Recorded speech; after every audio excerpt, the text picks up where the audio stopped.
Bulatkan tekad, kuatkan hati, negeri ini memanggilmu kawan. Belajar, bergerak, berbagi untuk negeri, guru penggerak majukan pendidikan.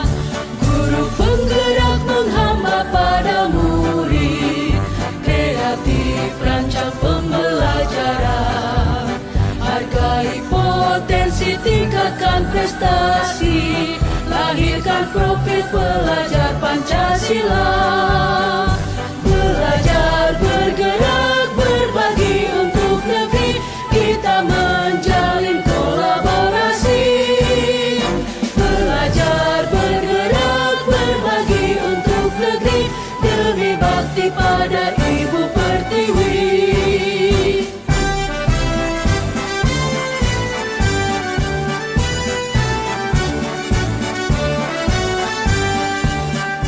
Bulatkan tekad, kuatkan hati, negeri ini memanggilmu kawan. Belajar, bergerak, berbagi untuk negeri, guru penggerak majukan pendidikan. Guru penggerak menghamba pada murid, kreatif rancang pembelajaran. Hargai potensi, tingkatkan prestasi, lahirkan profil pelajar Pancasila. Belajar, bergerak, berbagi untuk negeri, kita menjalin kolaborasi. Belajar, bergerak, berbagi untuk negeri, demi bakti pada Ibu Pertiwi. Belajar, bergerak, berbagi. Jadi di sini Bapak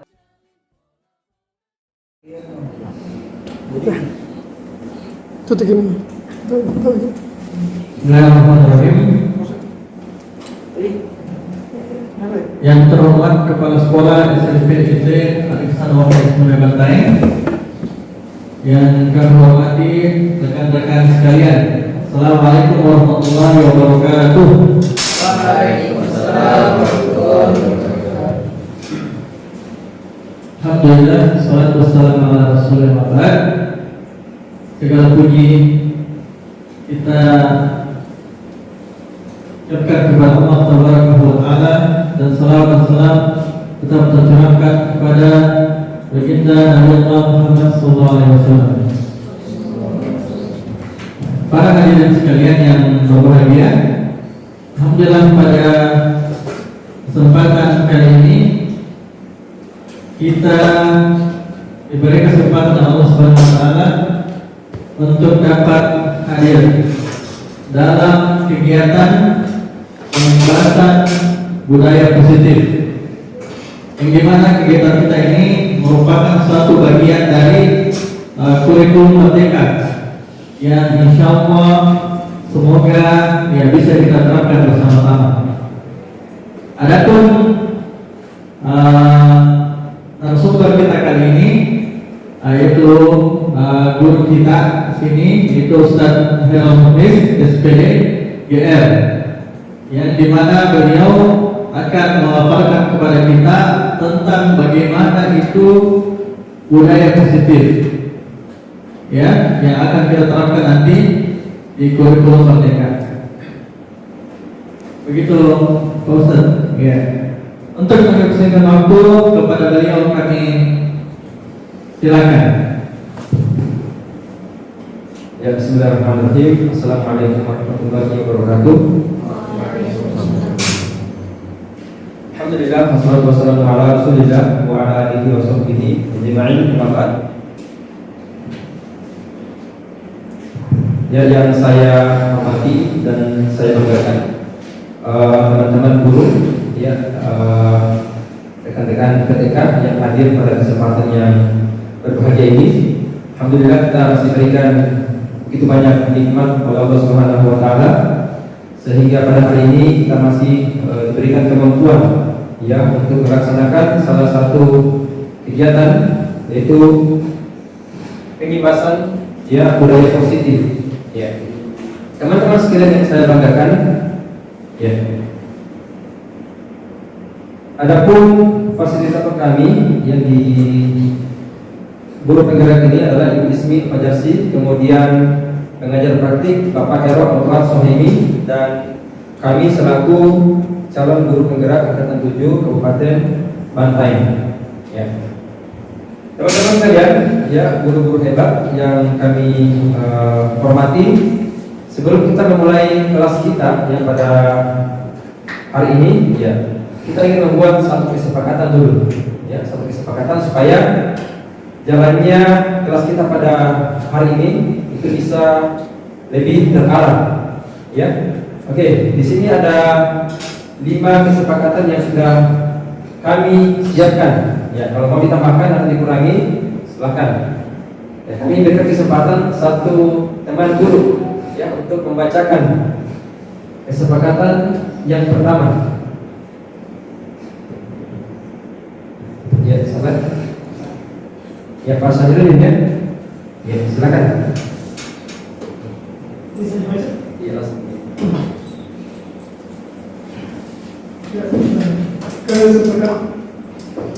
Kesepakatan kelas yang pertama, menyimak pemaparan materi dengan seksama. Kemudian yang kedua, menghargai pendapat orang lain. Ya, cukup. Ya, dari kedua kesepakatan ini ada yang ingin dikurangi teman-teman? Atau sepakat ya? Baik. Ya, kesepakatan yang ketiga, ya Bapak Anugrah, silakan.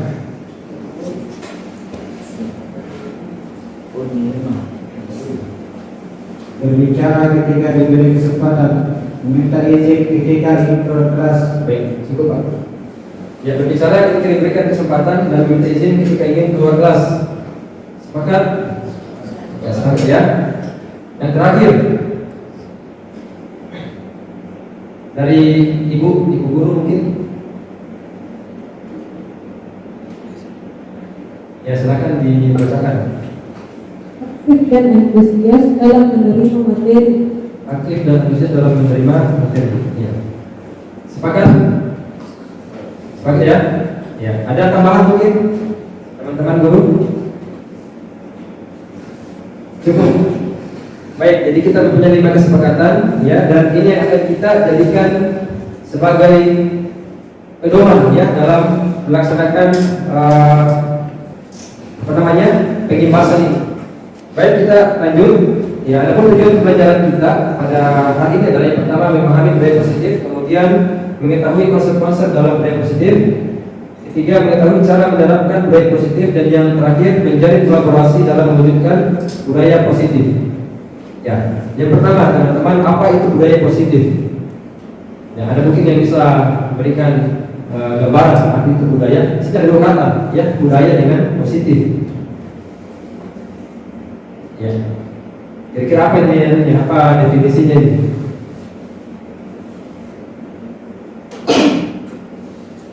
Ya, budaya kita kenal dengan kebiasaan, ya.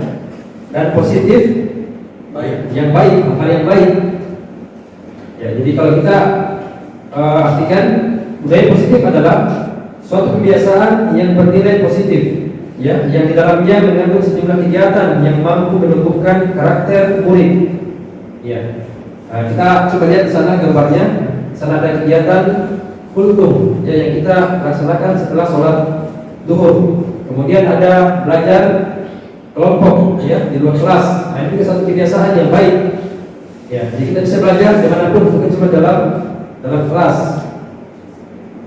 Ya, baik. Kemudian yang akan kita bahas pada pertemuan ini adalah konsep-konsep dalam budaya positif. Ya, ada 7. Ya, ada yang lain, cuma yang kita bahas cuma 7. Ya, yang pertama perubahan paradigma belajar. Kemudian disiplin positif, motivasi perilaku manusia, kebutuhan dasar, posisi kontrol restitusi, keyakinan kelas, dan terakhir segitiga restitusi. Ya. Nah, yang pertama, teman-teman guru sekalian, perubahan paradigma belajar. Ya, ini yang kita alami saat ini, ya, di mana guru bukan lagi satu-satunya sumber belajar. Ya, karena kalau guru satu-satunya sumber belajar, maka akan dikalahkan sama sama Google. Di Google lebih banyak informasi, ya banyak sumber belajar. Ya, jadi guru bukan lagi satu-satunya sumber belajar, tapi dia hanya sebagai fasilitator yang memfasilitasi murid dalam belajar. Kemudian yang kedua, buku bukan lagi satu-satunya media belajar. Ya, seperti yang saya bilang tadi, sekarang sudah ada banyak media, ya, khususnya di internet. Kemudian yang ketiga, kelas bukan lagi satu-satunya tempat belajar. Ya, makanya sekarang ada namanya merdeka belajar. Jadi murid bisa belajar dimanapun selama dalam koridor yang disepakati ya di sekolah. Bukan hanya dalam kelas, bisa keluar, bisa di tempat parkir, di taman dan sebagainya. Kemudian pembelajaran langsung atau luring bukan lagi satu-satunya cara dalam transfer ilmu. Ya, sekarang banyak sekolah yang belajar lewat online. Ya, bukan lagi di kelas belajar langsung. Kemudian yang terakhir, kurikulum tidak lagi harus tuntas, ya, tetapi harus disesuaikan dengan kebutuhan dan kemampuan. Ya, jadi bukan lagi kurikulum yang kita kejar, tapi bagaimana kebutuhan dari murid itu bisa terpenuhi. Ya.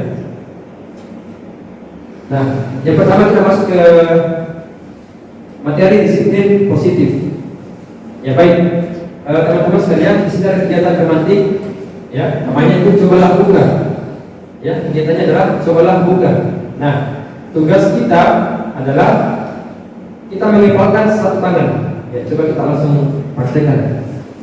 Kita kepalkan satu tangan, kemudian, ya, coba kita bayangkan kita menyimpan sesuatu yang sangat berharga di dalam kepala ini.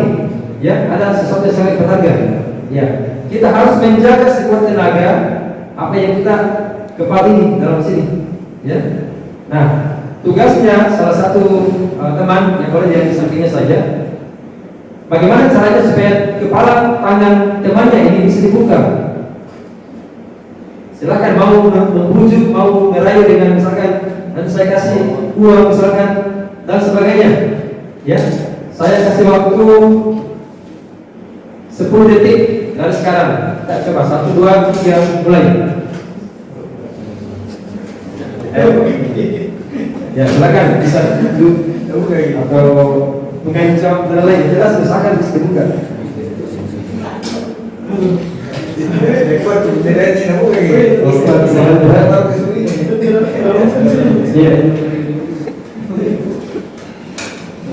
Ya, baik, waktu habis. Ya. Nah, pertanyaan pertama. Kira-kira apakah Anda akan membuka kepala tangan Anda dengan bujukan, godaan atau paksaan teman Anda? Ya, coba tadi yang membuka kepala tangannya. Ada? Pak Said. Ya. Ya. Kenapa kita buka Pak Said? Dibujuk. Oke, dibujuk. Ada yang lain? Dirayu lagi. Dibujuk, dirayu. Ya. Kalau dari ibu guru, ada yang membuka?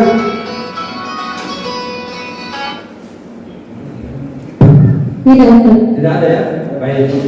Ya, kemudian pertanyaan yang kedua, apakah Anda bertahan dan menolak membuka kepala tangan sampai sekuat tenaga Anda? Dan saya rasa banyak yang tidak membuka.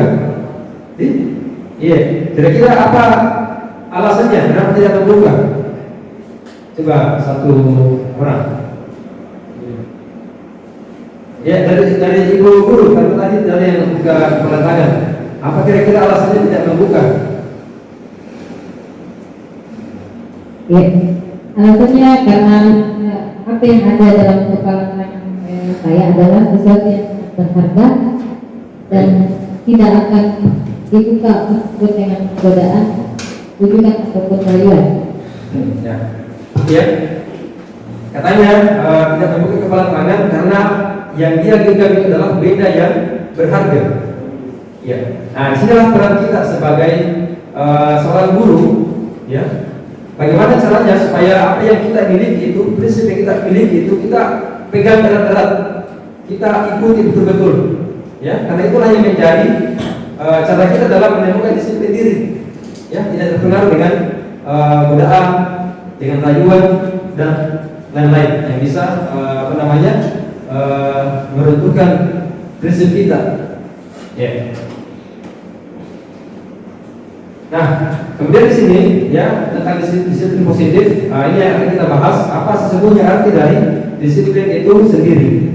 Ya, jadi disiplin itu berhubungan dengan bagaimana cara kita mengontrol diri, ya, bagaimana kita menguasai diri kita untuk memilih tindakan yang mengacu pada nilai-nilai yang kita hargai. Ya, itu yang tadi kita praktekkan. Kalau kita menganggap ini adalah sesuatu yang berharga, maka kita harus berusaha untuk mengontrol diri, ya, menguasai diri kita untuk tidak melepasnya. Ya. Kemudian sebagai pendidik, tujuan kita adalah menciptakan anak-anak yang memiliki disiplin diri, sehingga mereka bisa berperilaku dengan mengacu pada nilai-nilai kebajikan universal. Ya, apa itu kebajikan universal, teman-teman sekalian? Ya, kebajikan yang bersifat umum, tidak bisa lagi dibantah. Ya, misalkan dalam hal menggunakan helm. Ya, karena kita menganggap helm itu bisa melindungi kepala kita dan sudah pasti akan, ya paling tidak bisa memberikan sedikit perlindungan daripada tidak menggunakan helm.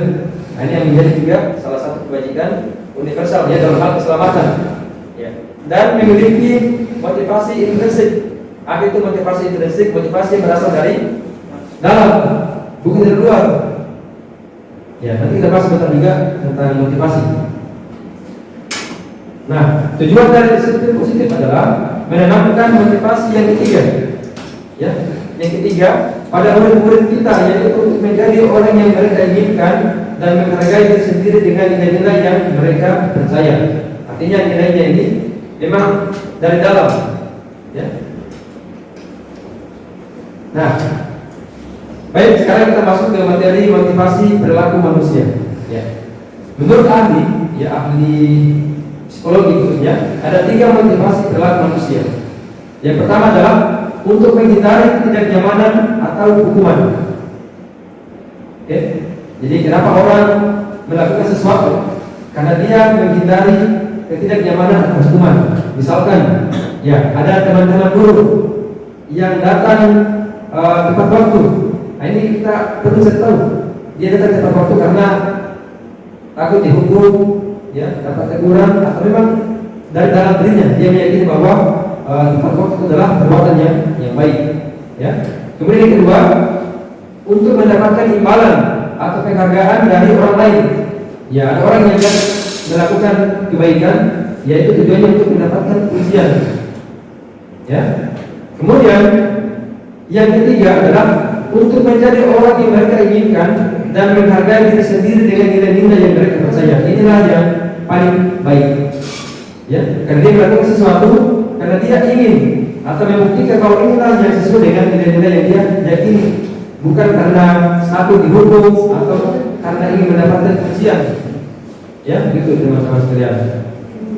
Nah, sebagai seorang guru, ya, saat Anda hadir mengajar di kelas tepat waktu, motivasi apakah yang mendasari tindakan Bapak Ibu sekalian? Ya, apakah karena takut ditegur oleh atasan, ataukah ingin mendapatkan pujian, ya, atau memang, ya, ingin membuktikan bahwa tepat waktu adalah nilai-nilai yang saya yakini, ya, yang saya harus laksanakan. Ya, ini yang harus kita tanam dalam diri kita, teman-teman guru sekalian, bahwasanya semua yang kita lakukan itu, ya, bukan karena orang lain, bukan karena ingin dipuji, takut mendapatkan teguran, ya, tetapi memang dari dalam diri kita, bahwasanya tepat waktu itu adalah perbuatan yang baik. Ya, semoga kita bisa menerapkan teman-teman sekalian di sekolah kita. Ya, nah ini ada pertanyaan, ya. Bila di sekolah Anda tidak ada peraturan yang mengharuskan guru datang tepat waktu dan tidak ada surat teguran bagi guru yang datang terlambat dan tidak ada atasan yang memuji Anda, apakah Anda akan tetap datang tepat waktu untuk mengajar murid-murid Anda? Jadi pertanyaan untuk diri kita masing-masing. Ya, baik. Sekarang kita masuk ke materi kebutuhan dasar. Ya, kebutuhan dasar manusia. Ya, ada 5 kebutuhan dasar yang kita ingin penuhi. Ya, yang pertama adalah, ya, di atas di lingkaran yang di inti, jadi ingat itu kebutuhan untuk bertahan hidup. Ya, kebutuhan untuk bertahan hidup. Kemudian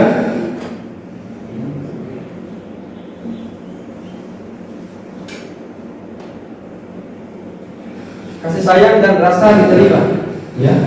Yang ketiga adalah penguasaan, kemudian kesenangan dan kebebasan. Ya, ini yang akan kita bahas di kebutuhan dasar. Ya. Jadi seluruh tindakan manusia, teman-teman sekalian, itu memiliki tujuan tertentu.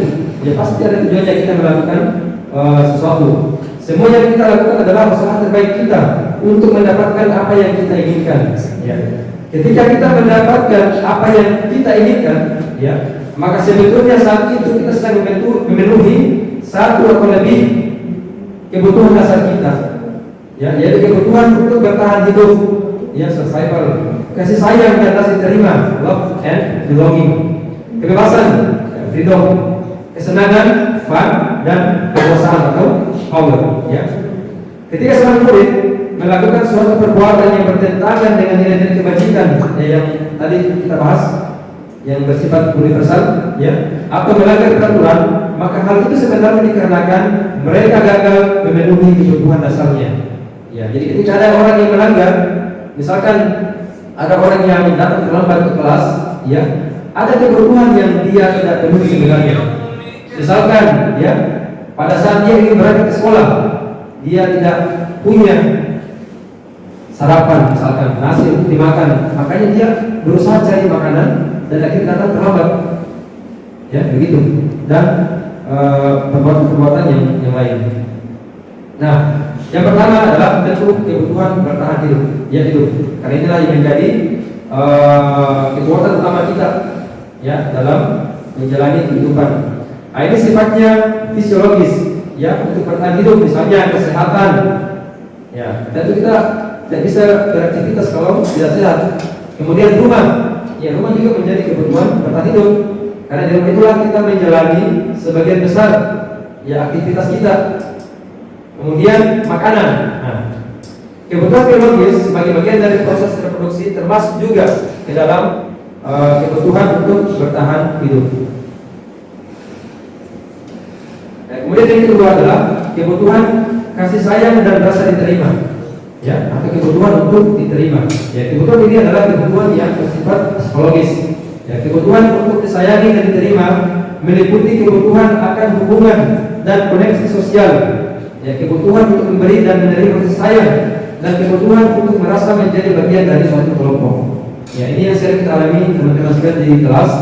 Ya, ketika ada murid, ya, yang sering melakukan pelanggaran, misalkan sering mengganggu teman atau sering menyakiti teman, maka bisa jadi, ya, kebutuhan kasih sayangnya atau rasa diterimanya di keluarganya itu tidak terpenuhi.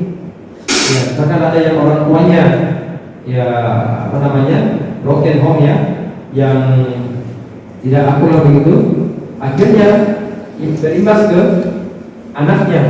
Ya, dia mungkin dalam hal bersikap kepada orang lain, ya, tidak atau kurang baik karena di lingkungan keluarganya tidak terpenuhi. Kemudian yang ketiga adalah kebutuhan dasar penguasaan. Ya, penguasaan atau kebutuhan pengakuan atas kemampuan. Ya, ini berhubungan dengan kekuatan untuk mencapai sesuatu. Ya, menjadi kompeten, menjadi terampil, diakui atas prestasi dan keterampilannya. Ya, didengarkan dan memiliki rasa harga diri. Ya. Kemudian yang kelima adalah kebutuhan. Ada yang keempat adalah kebutuhan akan kebebasan, ya, kebutuhan akan pilihan. Ya. Kebutuhan untuk bebas adalah kebutuhan akan kemandirian, otonomi. Kemudian memiliki pilihan dan mampu mengendalikan arah hidup seseorang. Ya.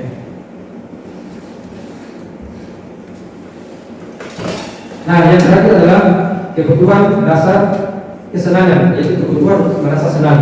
Ya. Kebutuhan ini yaitu untuk mencari kesenangan, bermain dan tertawa. Ya, bayangkan teman-teman sekalian, ketika hidup kita itu tidak ada kesenangan, ya, sedih terus, ya, maka tentu ini akan akan mengganggu, ya, akan mengganggu semangat kita dalam menjalani aktivitas.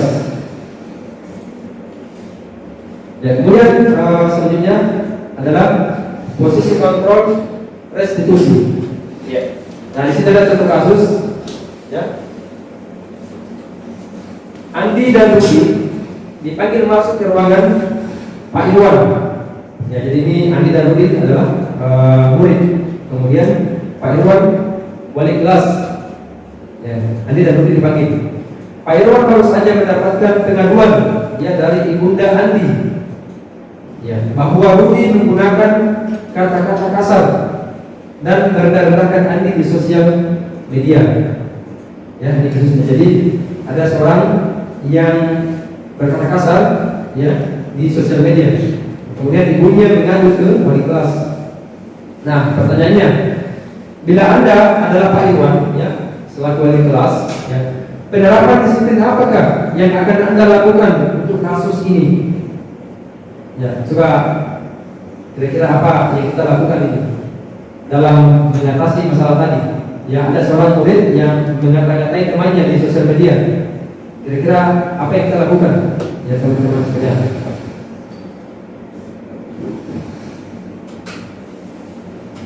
Apakah dihukum, dinasihati? Dinasihati. Ya, ada yang lain? Atau dipukul mungkin? Ya. Ada? Baik. Nah, jadi dari kasus tadi, ya teman-teman sekalian, kita bisa mengambil 5 posisi. Jadi makanya dinamakan 5 posisi kontrol. Ya, ini yang umum kita lakukan. Yang pertama adalah sebagai penghukum. Ya, penghukum. Seorang penghukum bisa menggunakan hukuman fisik maupun verbal. Jadi bisa menggunakan fisik, bisa misalkan memukul, mencubit dan sebagainya. Bisa juga melalui ucapan. Ya, orang-orang yang menjalankan posisi penghukum senantiasa mengatakan bahwa sekolah memerlukan sistem atau alat yang dapat menjadikan murid lebih dalam lagi.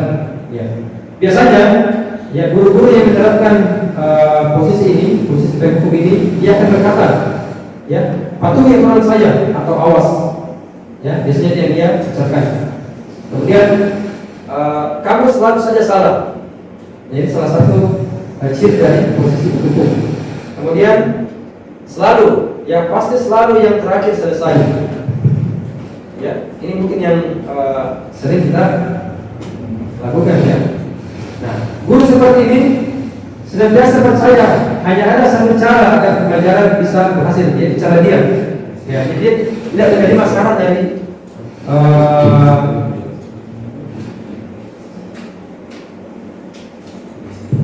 tidak menjadi masalah dari murid ya atau dari teman gurunya. Bahwasanya yang seperti ini kurang baik. Ya, karena dia menganggap bahwa cara-cara yang bisa berhasil. Ya, ini posisi yang pertama sebagai penghukum. Kemudian yang kedua, ya, posisi sebagai pembuat merasa bersalah. Ya, pembuat merasa bersalah. Pada posisi ini biasanya guru akan berusaha lebih lembut. Ya, bersuara lebih lembut. Pembuat merasa bersalah akan menggunakan keheningan yang membuat orang lain merasa tidak nyaman, bersalah atau rendah diri. Ya, kata-kata yang keluar dari mulutnya itu lembut. Ya, ya, misalkan ini biasanya perempuan, ibu guru biasanya. Ibu saya kecewa sekali dengan kamu. Ya, ibu saya kecewa sekali dengan kamu. Nah, ini yang dia ucapkan. Atau berapa kali bapak harus memberitahu kamu ya? Artinya, karena dia sudah kesal, ya, dia bilang begini. Kita sudah beberapa kali dikasih tahu, tapi tetap saja melanggar. Kemudian, gimana coba kalau orang tua kamu tahu akan perbuatanmu ini? Ya, jadi dia berusaha bagaimana supaya murid ini merasa bersalah dengan perbuatannya. Ya, di posisi ini murid akan memiliki penilaian diri yang buruk tentang diri mereka, teman-teman sekalian. Murid merasa tidak berharga, ya, dan telah mengecewakan orang-orang yang disayanginya. Ya, ini apa namanya? Efek ya dari posisi pembuat merasa bersalah. Kemudian yang ketiga, posisi sebagai teman. Posisi sebagai teman, ya. Pada posisi ini, guru tidak akan menyakiti murid. ya, dia tidak akan menyakiti murid, tetapi dia akan berupaya mengontrol murid melalui pendekatan, ya, persuasi. Ya. Posisi teman pada guru bisa negatif ataupun positif. Ya, jadi bisa posisinya bisa negatif, bisa positif. Positif di sini berupa hubungan baik, ya, yang terjalin antara guru dan murid. Ya, guru di posisi teman menggunakan hubungan baik dan humor, ya, untuk mempengaruhi seseorang. Biasanya mereka akan berkata, ya, ayo bantulah demi bapak ya, atau ayo ingat tidak bantuan bapak selama ini. Ya, kemudian kadang juga berkata, ya sudah, kali ini tidak apa-apa, nanti ibu bantu bereskan. Ya, jadi di sini sebagai teman dia tidak memberikan hukuman, ya, kepada murid, tapi dia melakukan pendekatan. Ya.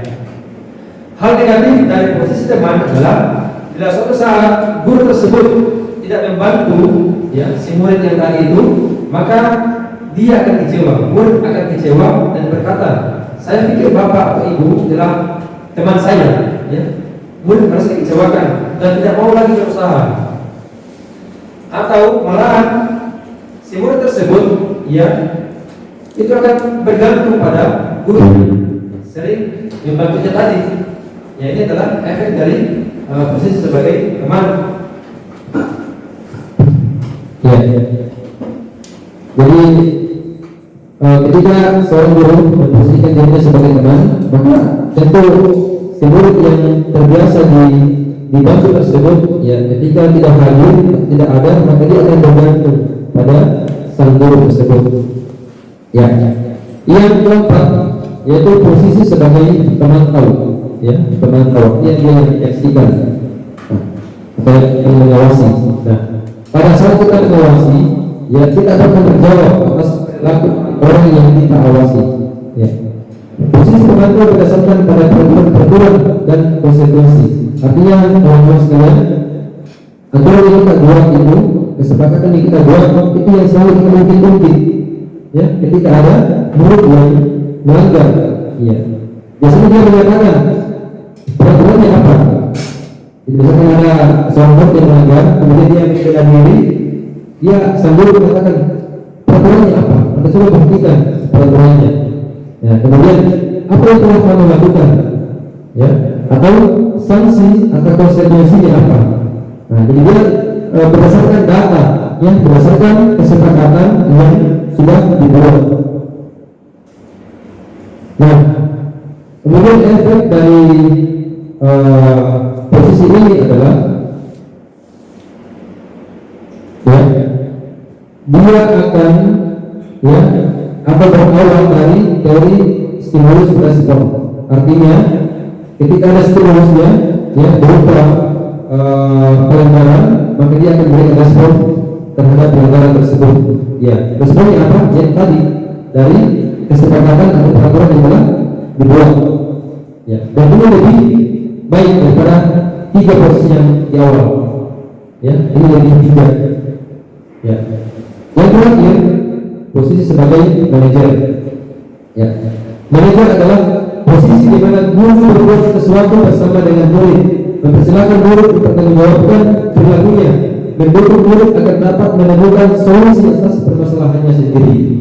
Ya, jadi ini yang sangat baik pada sekalian, posisi sebagai manajer ini yang paling baik. Ya, seorang manajer telah memiliki keterampilan di posisi teman maupun pemantau. Ya, dengan demikian bisa jadi di waktu-waktu tertentu kembali kepada kedua posisi tersebut bila diperlukan. Ya. Nah, seorang manajer biasanya akan berkata apa yang kita yakini. Ya, maka tentu ini kembali ke keyakinan yang kita telah buat. Ya, bersama dengan posisi yang sebelumnya, posisi sebagai pemantau yang bersama. Dia akan bertanya, apakah kamu meyakininya? Ya, dari keyakinan yang kita buat, kesepakatan yang kita buat, kita tanyakan, nanti melanggar, apakah kamu betul-betul meyakininya? Karena kalau kamu meyakininya, kenapa bisa melanggar? Ya. Nah, kemudian Dia juga akan bertanya, ya, jika kamu meyakininya, apakah kamu bersedia memperbaikinya? Artinya apa teman-teman sekalian? Kita tidak memberikan hukuman, kita tidak memberikan ucapan yang bisa membuat dia merasa bersalah, tapi dia sendiri yang mencari cara bagaimana supaya dia bisa memperbaiki perilakunya tersebut. Ya. Kemudian apa rencana kamu untuk memperbaiki hal tersebut? Ya, di sini posisi sebagai seorang manajer. Ya, ciri khas dari posisi manajer adalah dia berusaha bagaimana supaya murid yang membuat pelanggaran ini bisa memperbaiki perilakunya tanpa melalui hukuman. Ya. Nah, tugas seorang manajer ya bukan untuk mengatur perilaku seseorang, ya, tetapi membimbing, ya, mengatur, ya, supaya apa yang murid lakukan, ya, perbuatan yang salah dia bisa perbaiki, ya, dan kembali kepada perbuatan yang lebih baik, ya, di kelompoknya. Ya, misalkan misalnya di kelas 7, dari kelas 7 ketika masih baru, ya, maka biasanya ya masih sangat minim yang melakukan pelanggaran. Kenapa? Ya, karena dia belum mengenal sistem yang ada. Dan ini kan posisi yang apa namanya, yang aman untuk dia pada saat itu. Ya, ketika dia sudah mengenal sistem, oh berarti di sini, ya, ternyata bisa cepat apa namanya, sering pulang dan sebagainya. Nah, ini yang kita perbaiki. Bagaimana supaya dia bisa kembali ke pandangan awalnya, bahwasanya saya harus disiplin di sini. Ya, di sini posisi sebagai seorang manajer. Ya, jadi ini yang paling baik teman-teman sekalian. Jadi hukuman sebaiknya kita hindari. Ya, bukan berarti tidak kita hilangkan sepenuhnya, tapi itu menjadi opsi terakhir. Ya. Baik, kita masuk ke materi keyakinan kelas. Ya. Nah, di sini ada dua pertanyaan. Ya. Yang pertama, mengapa kita memiliki peraturan tentang penggunaan helm pada saat mengendarai kendaraan roda 2 atau motor? Ya, maka kebetulan jawabannya adalah untuk keselamatan. Ya, yang tadi sudah kita bahas. Karena dengan menggunakan helm maka akan meminimalisir, ya, kalau terjadi hal-hal yang tidak diinginkan. Itu menjadi kebajikan universal. Kemudian yang kedua, mengapa kita memiliki peraturan tentang penggunaan masker dan mencuci tangan setiap saat? Maka kebetulan jawabannya adalah untuk kesehatan atau keselamatan. Yang terkhusus di masa pandemi, ya, kita sudah menerapkan ini karena akan lebih menjaga kesehatan kita. Ya. Nah, menjaga keselamatan atau kesehatan inilah yang kita sebut sebagai suatu keyakinan. Ya, ini ya memang istilah baru teman-teman sekalian dalam dunia pendidikan. Ya, saya juga baru dapat ini waktu selama di Guru Negara. Ya. Jadi apa yang kita yakini tadi, kenapa saya menggunakan helm? Karena saya yakin bahwa dengan menggunakan helm saya akan lebih selamat, atau dengan menggunakan masker, ya saya akan lebih terjaga dari penyakit. Ya, ini yang kita anggap sebagai suatu keyakinan. Ya, keyakinan, yaitu keyakinan kebajikan universal yang disepakati secara tersirat dan tersurat. Ya, tersirat artinya ya memang sudah menjadi rahasia umum. Misalkan pada saat kita berkendara motor di malam hari, maka kita sudah meyakini bahwa dengan menggunakan pakaian jaket misalkan, maka akan lebih menjaga tubuh kita. Itu kan tanpa ditulis, ya sudah kita yakini. Nah, yang tersurat itu, ya yang kita buatkan dalam tulisan, ya, lepas dari latar belakang suku, negara, bahasa maupun agama. Jadi keyakinan teman-teman sekalian bukan hanya berlaku di satu agama saja atau satu suku, satu negara, tapi universal, berlaku secara umum. Ya, kita meyakini semuanya, tidak ada yang bisa menolak. Ya, itu keyakinan. Ya. Kemudian kenapa perlu ada keyakinan dalam kelas, teman-teman sekalian? Ya, karena seseorang itu akan lebih tergerak dan bersemangat untuk menjalankan keyakinannya daripada hanya sekedar mengikuti serangkaian peraturan tertulis tanpa makna. Ya, coba kita bayangkan kita memasuki sebuah daerah yang mana daerah tersebut memiliki aturan yang menurut kita itu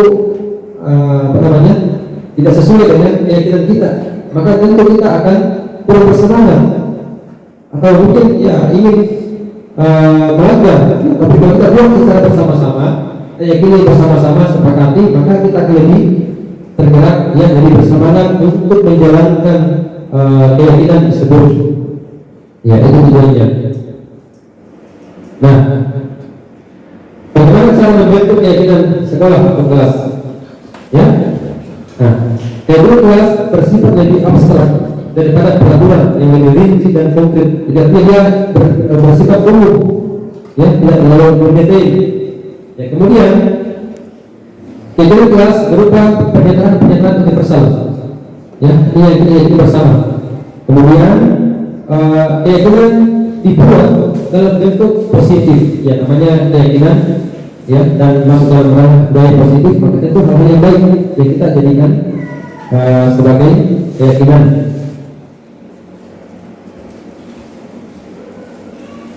Ya, dan yang paling penting, teman-teman sekalian, semua warga kelas hendaknya ikut berkontribusi dalam perbuatan keyakinan kelas. Ya, jadi bukan hanya satu dua orang itu kelas, sekretaris, bendahara dan lain yang ikut, tapi semuanya, ya, semuanya ikut campur dalam memutuskan apa yang ingin kita jadikan sebagai keyakinan. Ya. Kemudian ini yang perlu kita perhatikan. Ya. Ketika kita membuat keyakinan kelas, ya, maka gantilah kalimat-kalimat yang negatif menjadi positif. Ya. Apa yang negatif itu, ya, biasanya cirinya itu ada kata jangan atau tidak. Ya, itu biasanya cirinya. Nah, misalkan jangan berlari di kelas atau koridor. Nah, ini bisa kita ganti menjadi lebih positif, ya, menjadi positif. Ya, berjalanlah di kelas atau koridor. Artinya kata tidak kita jangan, ya, kita hindari. Ya. Nah, yang kedua, sebaiknya keyakinan sekolah atau kelas itu tidak terlalu banyak, teman-teman sekalian. Kenapa? Karena kalau banyak sekali, ya, biasanya sulit kita ingat dan akhirnya tidak dijalankan karena tidak diingat. Jadi kita buat yang memang sangat penting dan dia bisa mewakili semuanya. Nah, itu yang kita tuliskan. Dan setelah kita menyusun ini keyakinan kelas, ya kita tempel, ya, di kelas. Atau kalau keyakinan sekolah kita tempel di tempat yang bisa gampang dilihat supaya kita bisa ingat dan, ya, tentu kita bisa terapkan. Paling tidak kalau ada yang melanggar, kita tinggal bilang, ada dulu saya benar itu, nah, tanpa menyebut, ya, kita cuma ingatkan saja. Baik, sekarang kita masuk ke materi segitiga restitusi, ya, segitiga restitusi. Ya, apa itu restitusi? Ya, ini juga istilah baru. Ya, ini berhubungan dengan guru BK. Yang mana guru BK? Bagi Islam. Ya, ini berkaitan dengan guru BK.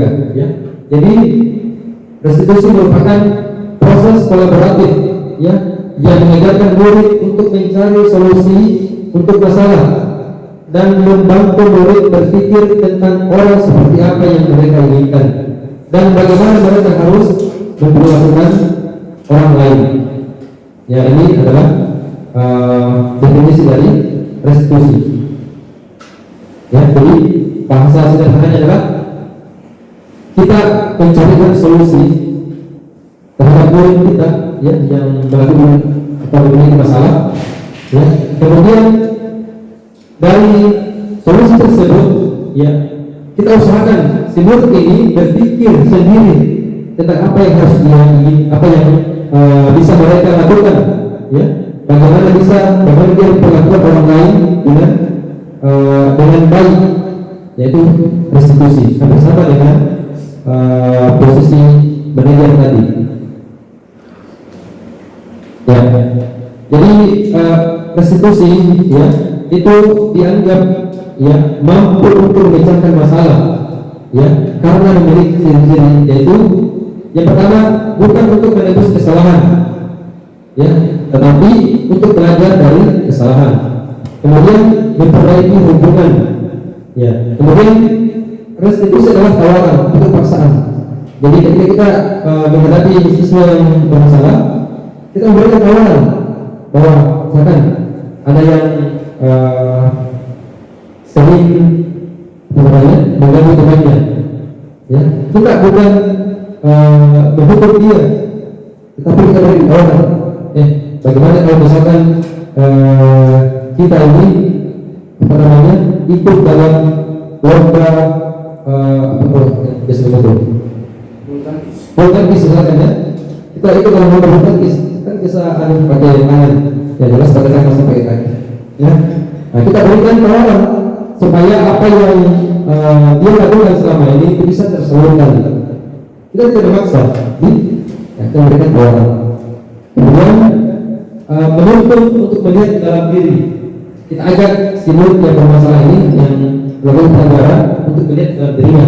Bagaimana kalau kita dikasih begitu nak dipukul, pasti tidak enak ya. Kemudian mencari kebutuhan dasar yang berdasarkan tindakan. Nah, ini kita sudah bahas tadi. Ketika ada seseorang yang melakukan pelanggaran, maka pasti ada kebutuhan dasarnya yang tidak terpenuhi ya. Tadi contohnya ada yang datang terlambat ya, mungkin di rumahnya dia tidak memiliki makan untuk sarapan, dia cari cara bagaimana supaya saya bisa makan ini, makanya terlambat ya. Kemudian fokus pada karakter bukan tindakan. Jadi bukan tindakan salahnya yang kita kita habisi ya, kita cari tahu bukan, tapi bagaimana karakter yang dia miliki ini bisa berubah ya. Ya, kita tidak menyalahkan tindakannya, tapi kita berusaha bagaimana supaya karakternya ini bisa berubah ya. Kemudian berfokus pada solusi ya. Tadi terakhir untuk mengembalikan murid yang berbuat salah pada kelompoknya. Nah, seperti yang kasus tadi yang murid baru ya, kita berusaha ketika dia melakukan kesalahan bagaimana supaya dia kembali seperti di awal, bahwa pada saat dia masih murid baru ya, di kelas 7 dia jarang sekali melakukan pelanggaran ya. Nah, ini teknik restitusi ya. Jadi yang pertama yang paling ke bawah itu menstabilkan identitas ya. Jadi misalkan ada santri yang bermasalah, kita panggil jangan untuk langsung menghubungi atau memberikan banyak pertanyaan ya. Kita stabilkan dulu identitasnya ya. Kita berusaha bagaimana supaya suasana ya tenang dulu ya, tidak baru datang kita langsung menceramahi atau berikan banyak pertanyaan ya. Misalkan ya contoh pertanyaannya, dia sudah duduk ya, sampai murid sudah di hadapan kita ya, kita tanya ini, nah setiap orang pasti pernah melakukan kesalahan ya, kamu bukan satu-satunya yang pernah melakukan ini ya. Makanya secara psikologis tentu akan mendukung dirinya ya, bahwasanya saya yang pernah melakukan kesalahan ya. Setelah kita stabilkan identitasnya, maka kita validasi tindakan yang salah ya, ke puncak kita validasi tindakannya yang salah ya. Misalkan pertanyaannya, kamu tentu punya alasan ya mengapa melakukan itu. Nah, ini mulai masuk ke dalam masalahnya. Kamu punya alasan pasti. Misalkan tadi yang terlambat masuk kelas, kenapa terlambat? Karena saya mencari sarapan Pak ya, pasti ada alasannya itu. Jadi kalau langsung hukumi, cari tahu. Atau mungkin ada yang sering terlambat bangun tidur ya, cari tahu alasannya. Bisa jadi karena dia memang lambat tidur, atau kurang istirahat ya, kita cari tahu. Nah, kemudian pertanyaannya bisa juga, adakah cara yang lebih efektif untuk mendapatkan apa yang kita butuhkan ya. Jadi misalkan ada seseorang yang melanggar, dan dia membela diri, ya, misalkan yang tadi yang terlambat masuk kelas, dia membela diri bahwasanya Pak, saya tadi mencari sarapan. Nah, kita tanya lagi, ada tidak cara yang lebih efektif untuk mendapatkan sarapan? Misalkan kalau dia berangkat jam 7 ke sekolah, ya, dan perjalanannya itu setengah jam, maka dia pasti akan tiba 7.30. Ya, pasti caranya adalah harus lebih cepat bangun, lebih cepat cari sarapan.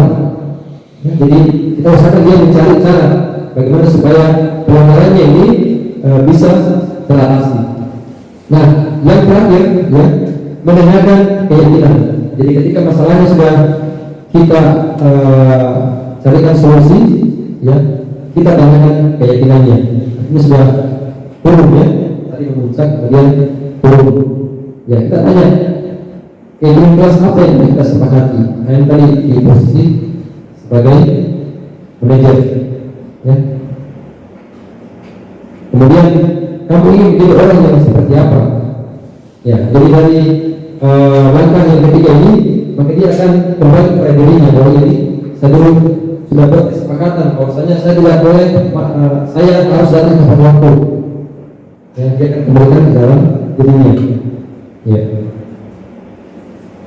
Nah, ini penjelasan dari tahun yang tadi, ya. Ya, contohnya di sini contoh ucapannya, ya, bisa berusaha itu tidak apa-apa. Kemudian tidak ada manusia yang sempurna, ya. Atau saya juga pernah melakukan kesalahan. Ya, ini mesti kita ucapkan ke dalam segitiga tadi, segitiga institusi. Tapi kedua, validasi tindakan yang salah, ya. Nah, di sini bisa kita mengucapkan, padahal kamu bisa melakukan yang lebih buruk dari ini, ya. Ya, artinya secara tidak langsung kita menyinggung dia. Ada yang lebih buruk bisa melakukan, tapi ya kamu cuma melakukan yang ini. Nah, kemudian kamu pasti punya alasan kenapa melakukan hal itu. Ya. Kemudian kamu boleh mempertahankan sikap itu, tapi kamu harus menambahkan sikap yang baru. Jadi apa yang dia lakukan tadi, pelanggaran yang dia buat tadi, ya silakan dilakukan, tapi harus tambah perbuatan yang baru. Ya, paling tidak dari kesalahannya dia bisa melakukan satu kebaikan yang bisa menghapus kesalahannya tadi itu. Ya, yang terakhir ini yang menunjukkan keyakinan. Ya, biasanya kita mengucapkan apa yang kita percaya sebagai kelas atau keluarga. Ya, jadi kalau dia dalam ranah keluarga masalahnya, kita tanyakan apa yang dia yakini di situ, apa yang dia percaya di lingkungan keluarganya, atau apa nilai umur yang telah kita sepakati, yang sama dengan posisi manajer tadi. Ya. Nah, ini dokumentasi kegiatan yang kami lakukan dalam budaya positif, ya, dari murid kita berikan kesempatan, ya, untuk menuliskan keyakinan yang mereka anggap positif, ya, jadi kita berikan positif. Ya, karena kita dalam ranah menciptakan budaya positif. Ya, jadi memberi kesempatan untuk mencatat, ya, boleh menggunakan karton, ya terserah kalau saya supaya lebih menarik. Ya, di sini langsung di papan tulis. Ya, jadi dari sini semua keyakinan yang mereka tuliskan itu kita satukan, ya, kesatukan yang sama digabung saja. Ya, kalau sudah kita gabung ambil semua, kita pilih di situ yang memang sesuai dengan keyakinan atau kebajikan universal. Ya, ada kemarin dia menulis di keyakinan kelas, dia menulis tidak memakai sepatu saat masuk kelas. Ya, saya kira itu yang positif, ya, bukan keyakinan yang positif, karena berbenturan dengan aturan kita, aturan umum sekolah. Ya, jadi turunannya setelah ada keyakinan sekolah, kita bisa buat keyakinan kelas, tetapi harus sinkron, ya, tidak boleh tumpang tindih. Ya. Jadi di kelas 9 ya ini di kelas 8, ini di kelas 7 ya. Nah ini ada dokumentasi, ya ini contoh penjelasan masalah yang kami pernah sampaikan.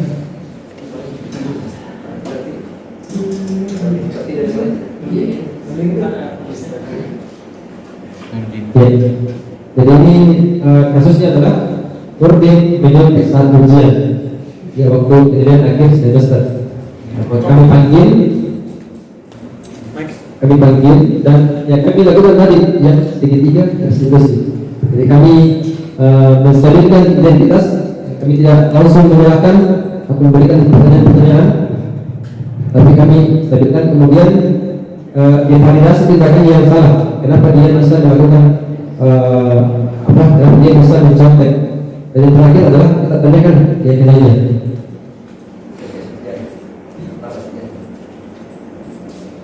Ya. Baik. Jadi untuk materi budaya positif ya kita sudah bahas bersama teman-teman sekalian ya.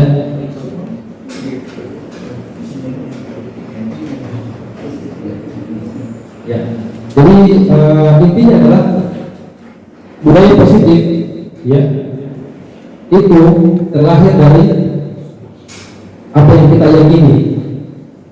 Makanya teman-teman sekalian, ketika kita bekerja sama yang menciptakan seperti kesepakatan yang diyakini, dan ini yang kita jadikan visi dan misi sekolah, maka insya Allah budaya positif akan muncul. Ya, misalkan alhamdulillah kita sudah rutinkan sholat duha, tidak salah 3 kali. Alhamdulillah, kalau kita rutinkan ini, maka ini akan menjadi budaya positif. Walaupun tidak ada guru, tidak ada Ustaz Pak Ustaz, Sahih, ibu guru dan teman-teman yang lain, ya, maka akan dengan sendirinya tergerak untuk sholat duha. Ya, jadi misalkan kalau ini sistem sudah jalan, maka nanti ada kelas Pak, ada kelas atau santri baru nanti murid baru, dia akan ikut, ya. Dan misalnya ada yang awalnya tidak pernah sholat duha, maka dia akan ikut karena sudah menjadi budaya di sekolah kita. Sebaliknya, kalau misalkan ada yang dari SD dia sudah rajin sholat duha, tapi masuk di SMP di sekolah yang budaya positifnya tidak ada, misalkan sholat duha, maka disebut dia tidak sholat duha lagi karena ikut dengan budaya yang ada. Makanya kita menciptakan budaya positif. Ya. Sekarang itu yang bisa kami sampaikan teman-teman sekalian. Kami juga berikan kesempatan untuk berdiskusi sedikit terkait dengan materi kita hari ini, apa yang ingin kita tanyakan ada yang belum dipahami. Ya. Sekali pemaparan tentang budaya positif yang masya Allah sangat ya banyak manfaat bisa kita ambil dan bisa kita terapkan juga dalam di sekolah kita ya. Selanjutnya baiklah kami beri kesempatan kepada rekan-rekan untuk mengajukan pertanyaan. Bagaimana Bapak? Ya, Ibu Guru ada? Ustazah, ada yang mau ditanyakan? Boleh?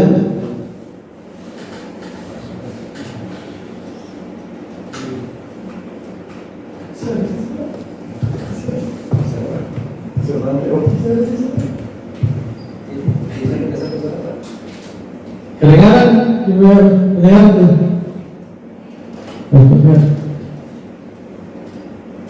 Ya, silakan Bapak Ibu Guru yang mau bertanya, boleh?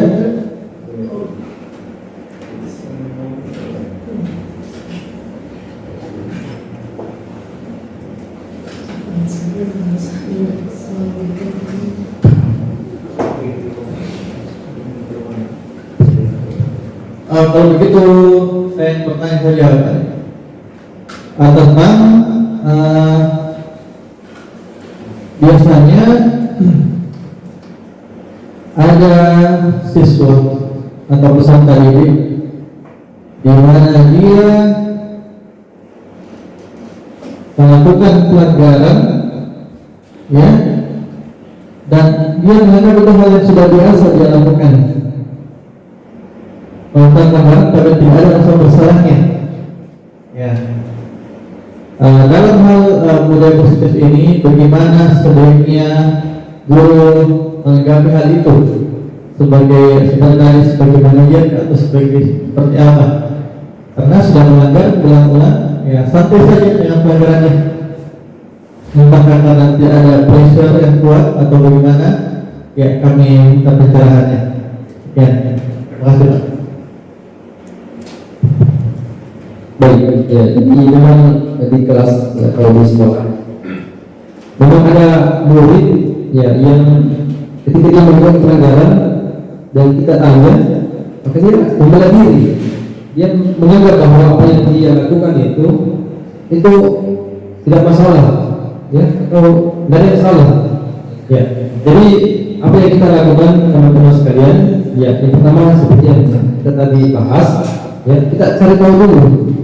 Ya, kenapa murid ini menganggap bahwa apa yang dia lakukan itu bukan masalah?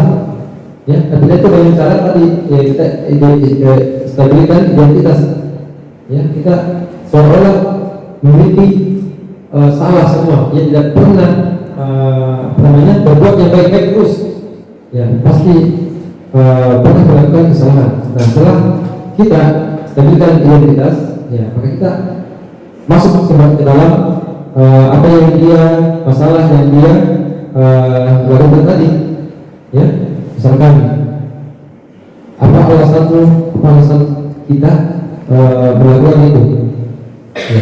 Ketika dia menjawab, ya, kita tanya lagi, memang tidak ada lebih baik daripada itu, ya, misalkan ada yang bela diri bahwasanya kalau saya datang terlambat maka tidak ada masalah. Kita tanyakan, gimana kalau kita datang tepat waktu, berat atau jadi masalah? Ya.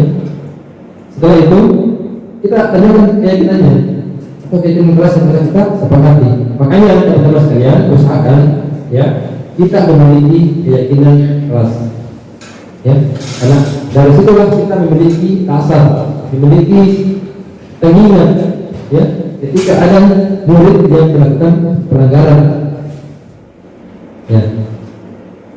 Makanya di keyakinan kelas kita buat secara bersama-sama, ya, bukan hanya satu guru saja atau kelas wakilnya, bendahara, dan lain, tapi semua warga kelas itu ikut dalam perbuatan keyakinan, ya. Jadi kalau ada yang melanggar, ya kita tinggal ingat keyakinan kelas kita, ya, maka secara tidak langsung dia akan merasa bahwasanya, oh iya, saya dulu telah meyakini tapi saya melanggar, ya. Kemudian yang kedua, ya, Pak Ahsan, kenapa dia merasa bahwa itu perbuatan yang tidak masalah, ya, tidak apa-apa dilakukan, ya, karena bisa jadi di tempat dia atau di sekolah dia itu budaya positifnya belum terbangun, ya, belum terbangun, ya. Makanya ketika dia melakukan pelanggaran, mungkin dia sudah melakukan berkali-kali dan tidak pernah ditegur, akhirnya dia merasa dan masalah sih, karena saya sudah sering melakukan itu, ya. Tapi kalau budaya positif sudah muncul, ketika ada yang melanggar, kita tegur, ya, atau kita ingatkan keyakinan kita, identitas kita atau keyakinan sekolah, maka ya dia akan minimal akan mengurangi kemauannya untuk berbuat salah, ya.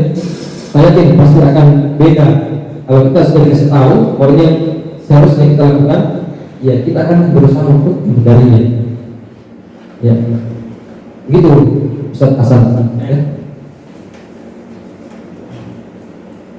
Ya, terima kasih banyak Pak atas jawabannya. Selanjutnya mungkin kami lempar sekali lagi, masih ada yang ingin bertanya. Jika tidak ada lagi pertanyaan, saya rasa penjelasannya tadi sudah sangat jelas. Namun insya Allah beliau membuka kesempatan kepada rekan-rekan sekalian untuk berkonsultasi nanti dikasih rohab ini setelah ini. Begitu ya, Ustaz. Iya. Ya, kita ucapkan terima kasih banyak atas wawasan yang telah diberikan kepada kita sekalian.